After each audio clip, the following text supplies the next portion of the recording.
పిల్లి మొక్కలు వేస్తున్నది జగన్ గారు కాదు. ఆయన మాట అంటే మాట మీద నిలబడతాడు. దానికోసమే జగన్ గారు చాలాసార్లు నష్టపోయారు అనే విషయం కూడా ఈ రాష్ట్రానికి తెలుసు. ఎందుకంటే ఎన్నికల ముందు ఫాల్స్ ప్రామిసెస్ ఇచ్చేయండి అని అంటే నేను ఇవ్వను, నేను మాట అంటే మాటే, ఇస్తే చేయాలి, చేయలేనప్పుడు ఇవ్వకూడదు అని నిలబడిపోయే కదా నష్టపోయింది. ఇదిగో ఆంధ్రజ్యోతిలో ఒక వార్తలు రాశారు చూడండి. ఏమని 2022 ఫిబ్రవరి 12వ తేదీన అదానీ అడిగారని 2600 కోట్ల రూపాయల భూమి 130 కోట్లకే సొంతం జగన్ గారు ఇచ్చేశారు. ఇది దుర్మార్గం, ఇంత దుర్మార్గం ఎక్కడ ఉండదు అని ఒక వార్త రాశారు.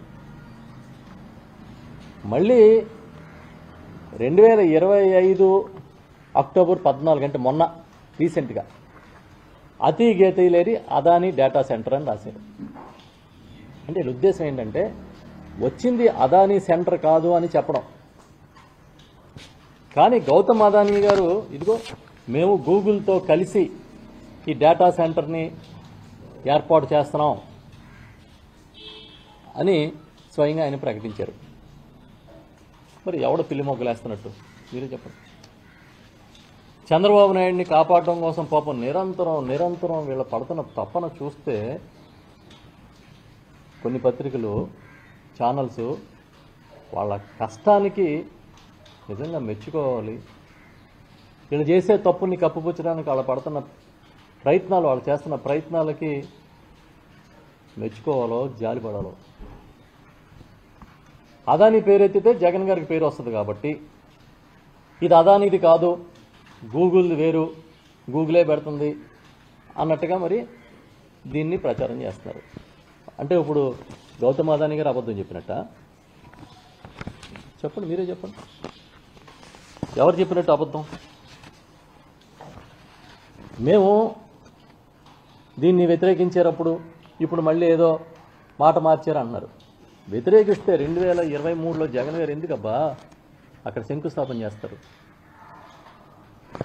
2023లో శంకుస్థాపన చేసి అప్పటి నుంచి ప్రాసెస్ జరిగిందనే కదా అర్థం. మేము దేన్ని అడుగుతున్నామంటే సూటిగా అడుగుతున్నాం.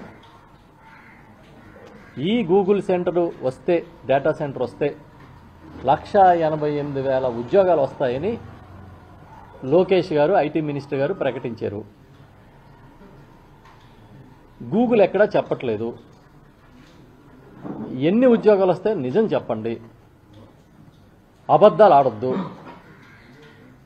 ప్రజలని మోసం చేయొద్దు, యువతని భ్రమల్లో పెట్టొద్దు అని మేము అడుగుతున్నాం. మేము అడిగేది ఏంటి? లోకేష్ గారు ఈ డేటా సెంటర్ వల్ల వస్తున్న 1,88,000 ఉద్యోగాలు వస్తున్నాయా లేదా చెప్పమని.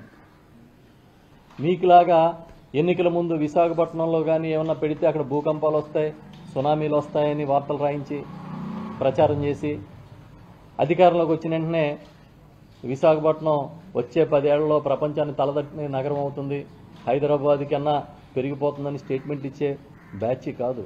ఉన్నది ఉన్నట్టు అధికారం ఉన్నా లేకపోయినా చెప్పే నాయకత్వం వైఎస్ఆర్ పార్టీ. నేను ఇంకొక మాట అడుగుతున్నాను ఈ సందర్భంగా. మీరంతా అమరావతి ప్రేమికులు కదా, అమరావతిని ఒక వరల్డ్ క్లాస్ సిటీగా చేయాలని కదా. మరి అంత వరల్డ్ క్లాస్ సిటీలో అక్కడ కదా పెట్టాలి గూగుల్ డేటా సెంటర్. విశాఖపట్నం ఎందుకు పెడుతున్నారు? మీరు ప్రమోట్ చేయాల్సింది అమరావతిని కదా. ఈ నకిలీ మద్యం, అదే నకిలీ అని కూడా అనలేమేమో, కల్తీ స్పిరిట్ తెచ్చి దానికి రంగులద్ది జనం గొంతులోకి, ఈ మద్యపాన ప్రియుల గొంతుల్లోకి విషాన్ని నింపినట్టుగా నింపేసే వ్యాపారం.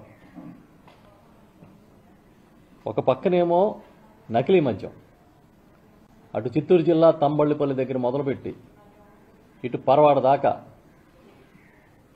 ఊర్లో ఆర్ఓ ప్లాంట్ ఉంటాయి కదా, వాటర్ ప్లాంట్లు నడిపినట్టుగా నడిపేస్తున్నారు. వాళ్లే సొంతంగా లేబుల్స్ వేసుకోవడం, వాళ్లే సొంతంగా హాలోగ్రామ్లు వేసుకోవడం, వాళ్లే సొంతంగా క్యూఆర్ కోడ్లు పెట్టేసుకోవడం. ఎవర్రా చేస్తున్నారంటే తెలుగుదేశం నాయకులు. ఎవరు దీని వెనకాల ఉన్నారంటే ప్రభుత్వ పెద్దలు. 3 బాటిల్స్ 6 పెగ్గల్లాగా నడుపుతున్నారు. ఇప్పుడు ఇవాళ కొత్తగా పత్రికలో చూస్తే ఎక్సైజ్ కానిస్టేబుల్ని వెళ్ళి క్యూఆర్ కోడ్ల మీద మందు బాబులకి అవగాహన కార్యక్రమం అంట. అసలు ఏమన్నా చెప్పుకోవడానికన్నా సిగ్గేయట్లేదా మీకు? క్యూఆర్ కోడ్ మీద మందు బాబులకి అవగాహన కార్యక్రమం పెట్టారని పేపర్లో చాలా గొప్పగా రాస్తున్నారు. ఎవరికి కావాలి మీ క్యూఆర్ కోడ్? ఎందుకంటే మీరు పర్మిట్ రూములు పెట్టిన తర్వాత, మీరు లూజ్ సేల్స్కి అనుమతి ఇచ్చిన తర్వాత, ఊరు వాడ బెల్ట్ షాపులు నడుపుతున్న తర్వాత ఎవరికి కావాలి మీ క్యూఆర్ కోడ్? మీ క్యూఆర్ కోడ్తో ఏం ఆగుతుంది చెప్పండి. నిన్న గ్రామంలో నాకు పెద్దలు చెప్పింది, ఎక్కడైతే పనులు జరుగుతాయో అక్కడ డైరెక్ట్ తెచ్చి ఇచ్చేస్తున్నారంట. మళ్ళీ మీరు ఎన్ఫోర్స్మెంట్ అంటారు, వంకాయ అంటారు, బోల్డని కబుర్లు చెప్తారు.